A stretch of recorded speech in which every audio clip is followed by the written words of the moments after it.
آپ واقعی اچھے دوست ہیں، میں آپ کا شکر گزار ہوں، کیونکہ شاید میں ڈیڈی کی موت کا اس طرح ان قاتلوں سے انتقام نہ لے سکتا جس طرح آپ نے لیا ہے۔ لیکن انکل، آپ کو مادام فیاٹی سے کیا کام ہے؟ مجھے بتائیں، میں ان کے متعلق ڈیڈی سے زیادہ جانتا ہوں۔ رابرٹ نے مسرت بھرے لہجے میں کہا تو جوانا چونک پڑا۔ تم اس کے متعلق کیسے جانتے ہو؟ جوانا نے حیران ہو کر پوچھا۔ میرا ایک بہترین دوست اس کے پاس ملازم ہے اور میں اکثر اس سے ملنے جاتا رہتا ہوں، رابرٹ نے جواب دیا۔ کہاں؟ کیا اس کے مینشن میں؟ جوانا نے پوچھا۔ نہیں انکل، فیاٹی فارسٹ میں کلنٹن کے قریب ایک بہت بڑا جنگل ہے جسے فیاٹی فارسٹ کہتے ہیں۔ وہ مادام فیاٹی کی ملکیت ہے۔ اس سے گرد اس نے باقاعدہ چار دیواری بنا رکھی ہے، اندر حفاظت کی غرض سے پوری فوج بھرتی کر رکھی ہے۔ میرا دوست وہاں چیف گارڈ ہے۔ میرا دوست اینتھونی بتاتا ہے کہ اس جنگل میں مادام نے باقاعدہ بڑے بڑے خفیہ تہخانے بنائے ہوئے ہیں اور اسپیشل پاس کے علاوہ وہاں کوئی داخل نہیں ہو سکتا۔ رابرٹ نے اسی طرح تیز تیز لہجے میں بتایا۔ اوہ، اس آندرے نے بھی مجھے کلفٹن اور فیاٹی فارسٹ کے بارے میں بتایا تھا۔ اس کا مطلب ہے کہ وہ سچ بول رہا تھا۔ بہرحال میں نے یہ معلوم کرنا تھا کہ میں نے اپنے ماسٹر کو تمہارے ڈیڈی کا پتہ دیا ہوا تھا، انہوں نے آنا تھا۔ جوانا نے پوچھا۔ او، آپ کا مطلب علی عمران سے تو نہیں؟ رابرٹ نے کہا تو جوانا بے اختیار اچھل کر کھڑا ہو گیا۔ او تو ماسٹر پہنچ گیا، کدھر ہے وہ؟ جوانا نے چونک کر پوچھا۔ انہوں نے فون کیا تھا، وہ آپ کے متعلق پوچھ رہے تھے۔ میں نے انہیں ساری بات بتا دی کہ آپ کوٹھی سے غائب ہے اور ڈیڈی کو ہلاک کر دیا گیا ہے، تو انہوں نے کہا اب جیسے ہی رابطہ کریں وہ ان سے بات کر لیں۔ انہوں نے ایک فون نمبر بھی دیا ہے، میں آپ کی بات کراؤں؟ رابرٹ نے عادت کے مطابق تیز لہجے میں بات کرتے ہوئے کہا۔ او ہاں، جلدی کرو، میری بات کراؤ، جوانا نے کہا۔ میں وائرلیس فون پیس لے آتا ہوں، رابرٹ نے اس بات میں سر ہلاتے ہوئے کہا اور تیزی سے دروازے کی طرف بڑھ گیا۔ عمران سے رابطے کا معلوم کر کے جوانا کے چہرے پر بھی اب گہرے اطمینان کے تاثرات ابھر آئے تھے۔ مادام فیاٹی کے چہرے پر مسرت کے تاثرات نمایاں تھے۔ وہ تیزی سے راہداری میں سے گزرتی ہوئی آگے بڑھی چلی جا رہی تھی کہ اچانک ایک نوجوان باہر نکلا۔ اس نے رکوع کے بل جھک کر سلام کیا تو مادام فیاٹی بے احتیاط ہٹک کر رک گئی۔ کیا بات ہے؟ مادام فیاٹی نے پوچھا۔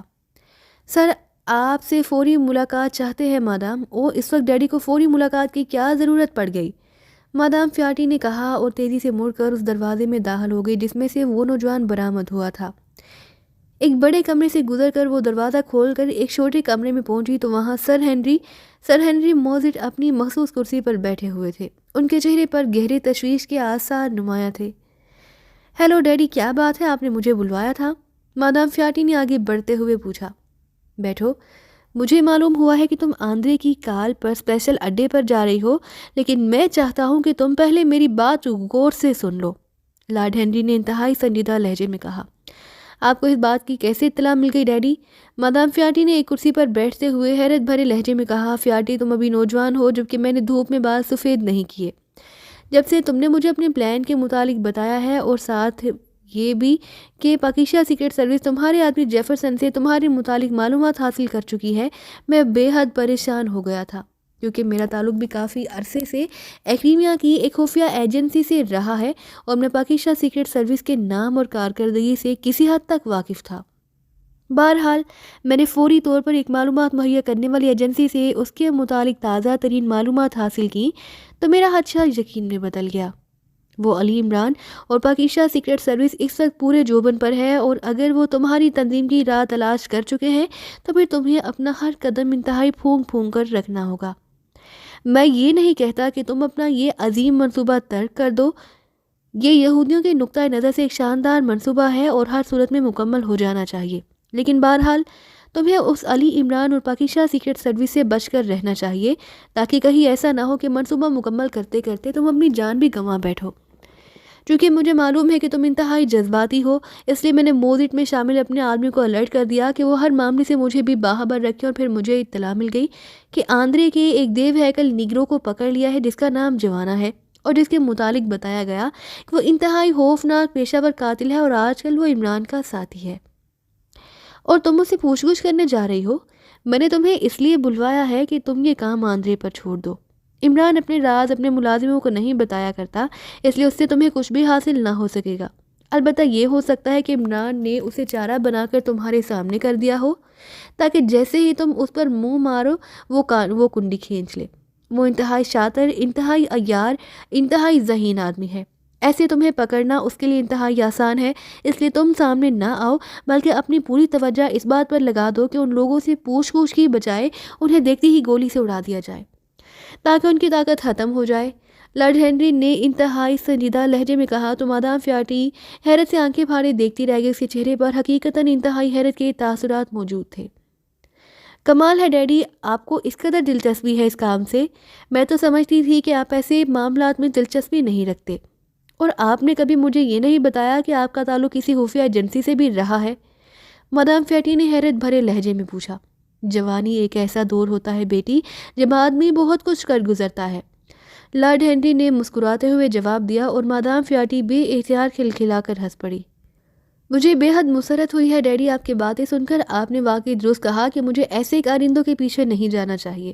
میں موزٹ کی چیف ہوں اور مجھے اسی حیثیت سے ہی رہنا چاہیے، اور آپ کی یہ بات بھی درست ہے کہ ہو سکتا ہے کہ اس علی عمران نے جوانا کو چارے کے طور پر ہی استعمال کیا ہو۔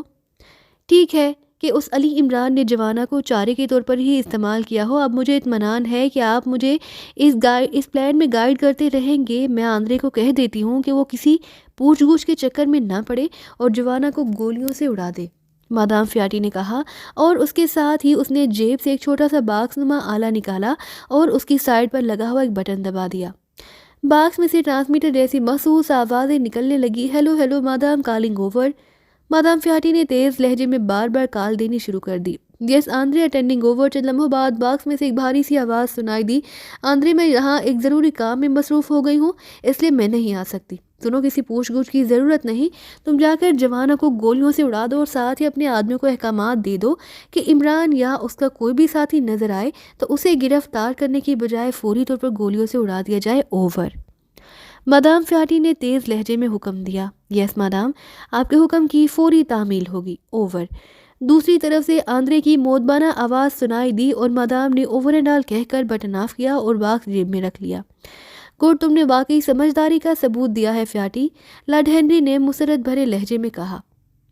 ڈیڈی، آپ نے بات ہی ایسی کی کہ جو فوری طور پر سمجھ میں آ گئی، مادام فیاٹی نے مسکراتے ہوئے کہا، اور لارڈ ہنری ہنس پڑے۔ یہ تمہاری سمجھداری ہے فیاٹی، ورنہ میں جانتا ہوں کہ نوجوان نسل بزرگوں کی بات کو اتنی اہمیت نہیں دیا کرتی۔ بہرحال وہ تمہاری مشن کے پہلے مرحلے کا کیا ہوا؟ وہ تقریباً مکمل ہونے والا ہے۔ مال لوکیشن پر بحفاظت پہنچ گیا ہے، زیادہ سے زیادہ 2-3 روز میں وہ مکمل ہو جائے گا، مادام فیاٹی نے جواب دیتے ہوئے بتایا۔ گڈ، اور دوسرا مرحلہ کب شروع ہوگا؟ ڈیڈی، میرا خیال ہے کہ اس کے ابتدائی نتائج سامنے آنے کے بعد دوسرا مرحلہ شروع کیا جائے، تاکہ اگر کوئی کمی جہاں رہ جائے تو اسے فوری طور پر پورا کیا جا سکے۔ اور ویسے بھی یہ لانگ پلان ہے اور ہمیں کوئی جلدی بھی نہیں، فیاٹی نے کہا، اور لارڈ ہنری نے اس بات میں سر ہلا دیا۔ اوکے ڈیڈی، اب مجھے اجازت دیجیے، میں اب واپس اپنے دفتر جا کر کچھ کام نمٹا لوں، مادام فیاٹی نے اٹھتے ہوئے کہا، اور لارڈ ہنری کے اس بات میں سر ہلانے پر وہ مڑی اور تیز تیز قدم اٹھاتی واپس اس راہداری میں پہنچی اور پھر آگے جانے کی بجائے واپس مڑ کر اپنے دفتر کی طرف بڑھ گئی۔ دفتر میں بیٹھ کر اس نے فارسٹ ہیڈ کوارٹر کے حفاظ سے اقدامات کو سخت کرنے کے بارے میں تفصیلی احکامات دیے، اور اس کام سے فارغ ہو کر وہ آرام کرنے کے لیے اپنے مخصوص کمرے میں چلی گئی، جہاں اس نے VCR پر ایک رومانٹک فلم لگائی اور بیڈ پر لیٹ کر فلم دیکھنے میں مصروف ہو گئی۔ یہ اس کا خاص انداز تھا، اس طرح اسے فوراً نیند آ جاتی تھی، اور وہی ہوا۔ تھوڑی دیر بعد وہ گہری نیند سو چکی، پھر اچانک پاس پڑے ہوئے انٹرکام کی تیز گھنٹی کی آواز سن کر اس کا شعور جاگا اور اس نے ایک جھٹکے سے آنکھیں کھول دیں۔ اسی لمحے دیوار پر لگے ہوئے الیکٹرانک کلاک پر اس کی نظریں پڑیں تو وہ بے اختیار چونک پڑی۔ VCR کو چونکہ مخصوص وقت پر ایڈجسٹ کیا ہوا تھا، اس لیے وہ اپنے وقت پر خود بخود بند ہو چکا تھا۔ وہ 3 گھنٹے گزر گئے، مادام نے بے اختیار انگڑائی لیتے ہوئے کہا، اور اٹھ کر بیٹھ گئی۔ انٹرکام کی گھنٹی وقفے وقفے سے مسلسل بج رہی تھی۔ اس نے ہاتھ بڑھا کر ریسیور اٹھا لیا۔ یس، اس نے نیند کے خمار سے بھرے ہوئے لہجے میں کہا۔ جانسن بول رہا ہوں مادام، ایک بری خبر ہے، دوسری طرف سے ہچکچاتے ہوئے انداز میں کہا گیا۔ بری خبر؟ کیا مطلب؟ کون سی خبر؟ مادام نے بری طرح چونکتے ہوئے پوچھا۔ اس کے چہرے پر شدید ترین حیرت تھی۔ مادام، آندرے مارا گیا، اور T3 میں ہر طرف لاشیں ہی لاشیں بکھری ہوئی ہے۔ T3 کے تہخانے میں موجود تمام مشینری بھی تباہ کر دی گئی ہے، دوسری طرف سے کہا گیا، اور مادام کو یوں محسوس ہوا جیسے جانسن لفظ نہ بول رہا ہو بلکہ اسے کانوں میں پگھلا ہوا سیسا اتار رہا ہو۔ کیا تم پاگل ہو گئے ہو یا نشے میں ہو؟ یہ کیا بکواس کر رہے ہو؟ مادام نے یکلا تھلک کے بل چیختے ہوئے پوچھا۔ میں درست کہہ رہا ہوں مادام۔ آندرے کی لاش یہاں ہیڈ کوارٹر لائی جا رہی ہے اور آندرے کا نائب چیک لاش لے کر خود آپ سے ملنے آ رہا ہے تاکہ آپ کو پوری تفصیل بتا سکے۔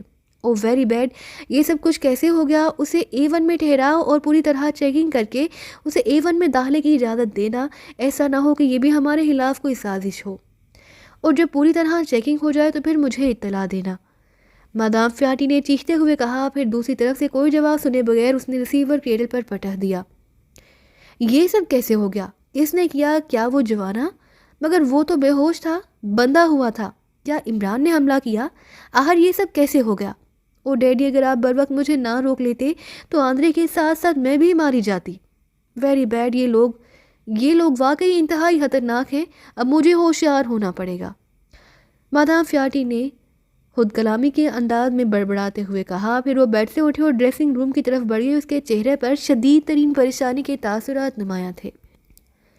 تنویر، صفدر اور کیپٹن شیل جولیا کے ساتھ عمران کمرے میں بیٹھا ہوا چائے پینے میں مصروف تھا۔ عمران کی کال پر بلیک زیرو نے ان چاروں کو والنگٹن فوری طور پر بھجوا دیا۔ عمران نے ان کا استقبال ایئرپورٹ پر کیا۔ پھر وہ اس کوٹھی میں آ گئے تھے جو جوانا نے کسی پراپرٹی ڈیلر سے حاصل کی تھی۔ وہ سب اپنی اصل شکلوں میں تھے۔